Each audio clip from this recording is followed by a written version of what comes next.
Hello friends, कैसे हो आप सभी। आई हो आप सब ठीक होंगे, स्वस्थ होंगे, खुश होंगे, यही मेरी भगवान से प्रार्थना है। दोस्तों, आज मैं ये परिवार की रियल कहानी बता रही हूँ और इस कहानी से आपको बहुत बड़ी सीख मिलेगी कि देखो, एक शादीशुदा इंसान जब अपनी धर्म पत्नी को छोड़कर किसी और के चक्कर में पड़ जाता है तो उसका क्या हाल होता है।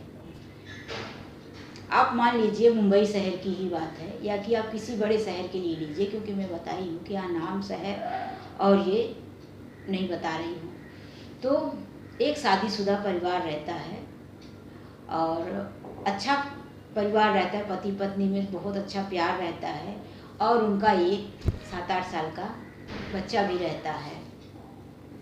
पति की जो बिजनेस थी बिल्कुल ख़राब हो गई। ऐसा समय आया कि उनका पूरा लॉस हो गया, कोई मुसीबत आई उनके ऊपर, प्रॉब्लम हुआ और उनकी कंपनी डूबने में आई कि अब डूब जाएगी। उनको बहुत पैसे की ज़रूरत पड़ी तो पत्नी ने पूरा साथ दिया, कुछ अपने मायके वालों से, रिश्तेदारों से पैसे इकट्ठे किए, यहाँ तक कि अपने गले का मंगलसूत्र भी पत्नी ने बेच दिया अपनी पति के बिजनेस को बचाने के लिए। और दोस्तों, ऐसा हर पत्नी कर सकती है। अगर पति के जीवन में मुसीबत आए तो सभी पत्नियां यही करेंगी। अपनी हिंदुस्तानी जो नारी होती हैं तो वो शायद यही करेंगी, हर कोई पत्नी यही करेगी। तो पति को उसमें से पैसे मिला, पति ने अपनी कंपनी में वापस से पैसे लगाए और पति की कंपनी एक बार फिर अच्छे से चल गई और अच्छी इनकम आने लगी। अच्छे से पति ने फिर से वर्कर रखे, काम वाले, कारीगर जो आप समझते हो, पति ने फिर से अपने यहाँ काम वाले रखे और अच्छा पति का जो बिजनेस था अच्छा जोर शोर से चलने लगा और फिर से उनका परिवार खुशियों से एक बार झूम उठा, परिवार में खुशी छा गई। इसी दौरान पति के कंपनी में एक लड़की आती है काम मांगने के लिए, जॉब मांगने के लिए, नौकरी मांगने के लिए। तो लड़की काफ़ी खूबसूरत थी और वो जो कंपनी के मालिक थे उनके पास गई, इंटरव्यू दिया, क्योंकि उनकी कंपनी अच्छी चली थी। उन्होंने अपने यहाँ पे नौकरी के लिए कुछ रखने के लिए निकाला था कि मुझे और यहाँ पे वर्कर चाहिए। तो वो लड़की आई और लड़की को उन्होंने नौकरी दे दी। कुछ दिनों तो जैसे सारे नौकर काम करते थे, उनके यहाँ जो काम करने वाले वर्कर थे, जो सारे नौकर काम करते थे, उन्हीं में से एक लड़की भी काम करती थी। वो मालिक जो है कोई लेना देना कोई मतलब नहीं, लेकिन उस लड़की की नज़र उस मालिक पे पड़ी और वो लड़की बार बार काम से ध्यान हटा के और मालिक की तरफ देखती रही, मालिक को अपनी तरफ खींचती रही। मालिक को फंसाने के चक्कर में लग गई लड़की। कभी फाइल वगैरह देने आती, कुछ सामान देने आती तो मालिक का हाथ टच करती। किसी दूसरे को ऑफिस में आना रहता, किसी दूसरे को बुलाते तो वो लड़की ही आ जाती थी। वो बार बार ऑफिस में आती और वो जो सर थे, जो बॉस थे, उनका काम बार बार वो लड़की करने के लिए आ जाती। तो धीरे धीरे ऐसे चलता रहा, लेकिन मर्द तो मर्द ही होता है। लड़की काफ़ी खूबसूरत थी, जवान थी। धीरे धीरे उनकी भी नज़र पड़ने लगी कि ये मुझे देख रही है, ये इधर से मालिक भी देखने लगे। अब दोनों में देखा ताकि होते होते धीरे धीरे दोनों में बातें होने लगी। पहले पर्सनली बातें हुई, फिर धीरे धीरे दोनों में प्यार की बातें होने लगी और फिर एक दिन ऐसा आया कि बॉस जो है, मालिक जो है, लड़की को उनके घर तक छोड़ने लगे। चाय कॉफ़ी में दोनों जाने लगे। अब दोनों के बीच प्यार हो गया। फिर एक दिन वो लड़की बोली कि सर, आप मुझसे शादी क्यों नहीं कर लेते? आपकी पत्नी जो है तो मेरे बराबर मतलब स्मार्ट तो नहीं है, पुराने विचारों की है, पुराने ख्यालातों की है, और आप मुझसे शादी करते हैं तो मैं आपका बिजनेस में साथ दूंगी और मैं जवान भी हूँ, आपका बिजनेस संभालूंगी, स्मार्ट हूँ। अब आपकी पत्नी की एज भी थोड़ा मेरे से ज़्यादा ही हो गई है, बूढ़ी हो चली है। उसका यही मतलब था कि बूढ़ी हो चली है और आप हैंडसम और स्मार्ट दिखते हो। उसने सेठ को, मालिक को चने के झाड़ में चढ़ाया। तो उन्होंने बोला कि ठीक है, शादी भी कर लूँगा, क्योंकि इतने दिनों से दोनों के बीच जो प्यार चल रहा था तो वो जो मालिक है वो ना नहीं बोल पाए। अब लड़की बार बार शादी के लिए बोलने लगी कि सर, आप शादी कब कर रहे हो मुझसे? शादी कर लो, शादी कर लो।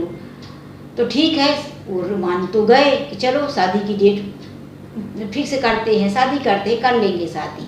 तो फिर लड़की बोली कि आप शादी कैसे करेंगे, पहले अपनी जो पहली पत्नी है उसको आप तलाक दे दो। तो उस लड़की के चक्कर में वो जो सेठ है इतना काफ़ी पड़ चुका था, इतना ज़्यादा उस लड़की ने उनके दिल में घर कर लिया था कि वो अपनी धर्म पत्नी को तलाक देने के लिए रेडी हो गए, तैयार हो गए कि ठीक है मैं तलाक दे दूँगा। अब वो लड़की रोज़ बोलती कि तुम जाओ और अपनी पत्नी को तलाक के लिए बोलो। वो सोचता था कि इतने दिनों का हमारा साथ है और एक बेटा भी है, लेकिन मैं इससे भी नहीं छोड़ सकता, इससे मुझे शादी भी करना है, पर जब उसे छोड़ूंगा तब तो इसके साथ शादी करूंगा। अब इसी दुविधा में उसने एक दिन मूड बनाया कि आज मैं अपनी पत्नी को बोल दूंगा कि मैं तुमसे तलाक लेना चाहता हूँ और मैं दूसरी शादी कर रहा हूँ। ये सोच लिया उसने।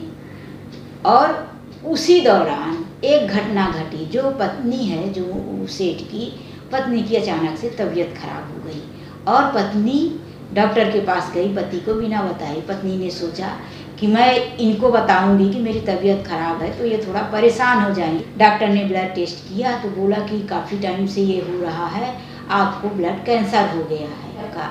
और जब बीमार काफ़ी टाइम से थी तो कुछ दर्द की दवाइयाँ इधर उधर खा के उसने टाइम गुजार दिया। अब उसको ब्लड कैंसर इतना हो गया था कि डॉक्टर बोला कि अब आप 6-7 दिन से ज़्यादा आपके पास टाइम नहीं है, आपको इतना ब्लड कैंसर फैल चुका है।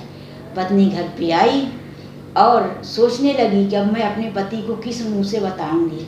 मेरे पति ये बात सुनते ही कितना दुखी होंगे, लेकिन आज शाम को मैं उनको ये बात बता दूंगी, क्योंकि 7 दिन का टाइम है, हम दोनों जो उनको बोलना रहेगा तो मेरे साथ बात कर लेंगे। अचानक से मुझे कुछ हो गया तो फिर वो संभल नहीं पाएंगे। ये सोचते हुए पत्नी ने मन बनाया कि आज मैं पति को बोल दूंगी। और ऑफिस में पति क्या सोच रहा था कि आज मैं घर जाऊंगा तो आज मैंने पक्का मूड बना लिया है कि आज मैं अपने पत्नी को बोल दूंगा कि मुझे तुमसे तलाक चाहिए। तो वहाँ से पति आया और बोला कि तुम यहाँ आओ, मुझे तुमसे बात करना है, सुनो, देखो अब मुझे तुमसे तलाक चाहिए। पत्नी पति की बात सुनते ही मुस्कुराई।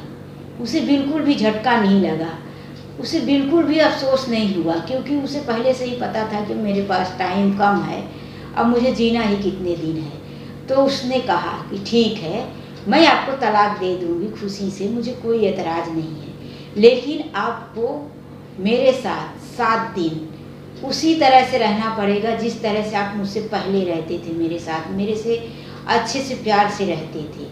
7 दिन के बाद मैं आपको तलाक दे दूंगी। पति बोला ठीक है, 7 दिन की तो बात है, जैसा ये कहती है मैं 7 दिन तक इसकी बात मान लेता हूँ और 7 दिनों के बाद इसे तलाक दे दूंगा। पति फिर से उसी तरह से 7 दिन निकालने के लिए पत्नी से, जैसा कि पत्नी चाय नाश्ता लाती थी, बच्चा, वो जो बच्चा था उसका, तो बच्चा और पति पत्नी साथ मिल के नाश्ता करते थे, चाय पीते थे। फिर पति जिस तरह से पत्नी को बाय बोल के प्यार से ऑफिस जाता था, तो वो सारा काम पति ने 7 दिन तक किया। दोनों साथ खाना खाए, साथ में रहे, समय निकाले। और 7वां दिन आया, लास्ट दिन आया, पति उस दिन भी ऑफिस गया। अब पत्नी की तबीयत इधर ज़्यादा खराब होने लगी और पति 7वें दिन सोचने लगा कि आज मुझे पत्नी से तलाक लेना है और मेरा दिल नहीं कर रहा।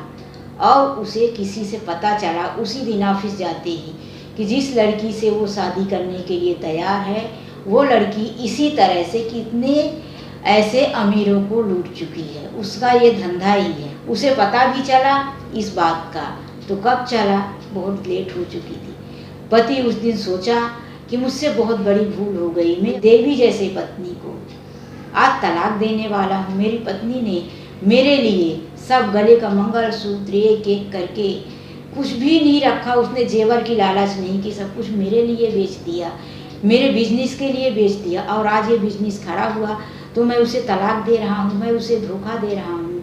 आज भगवान ने उसकी बुद्धि खोल दी, क्योंकि जो सच्चा इंसान होता है उसका साथ भगवान भी देता है। तो कहीं ना कहीं उसकी पत्नी की जो सच्चाई थी, भगवान को भी तकलीफ पहुंची और भगवान ने उसके पति की आँख खोल दी। तो पति वहाँ से भागा भागा घर पे आया। इधर पत्नी की तबीयत ज़्यादा खराब हो गई थी। पत्नी अपने बिस्तर पे लेट गई उसने हाथ में एक खत लिखा, एक लेटर लिखा, पत्र लिखा। पति भागा भागा घर पे आया, देखा तो सारे दरवाजे खुले हुए थे। किचन में गया, देखा पत्नी किचन में नहीं, हॉल में नहीं, दूसरे और कमरों में नहीं, डायरेक्ट बेडरूम में गया। उसने आवाज़ भी लगाया कि दरवाज़ा खोल के तुम क्या कर रही हो, तुम ऐसे ही रोज़ खोल के रखती हो क्या। बेडरूम में गया, देखा पत्नी पड़ी, तो उसने आवाज़ लगाया, क्या हुआ, क्यों सो रही हो। आवाज़ नहीं आई, पास में गया, देखा आंखें खुली थी पत्नी की, हाथ में एक कागज़ था, एक हाथ में पेन था, एक हाथ में लिखा हुआ लेटर था। पति ने देखा पत्नी की तो सांसें नहीं चल रही थी, पत्नी दुनिया छोड़ के जा चुकी थी।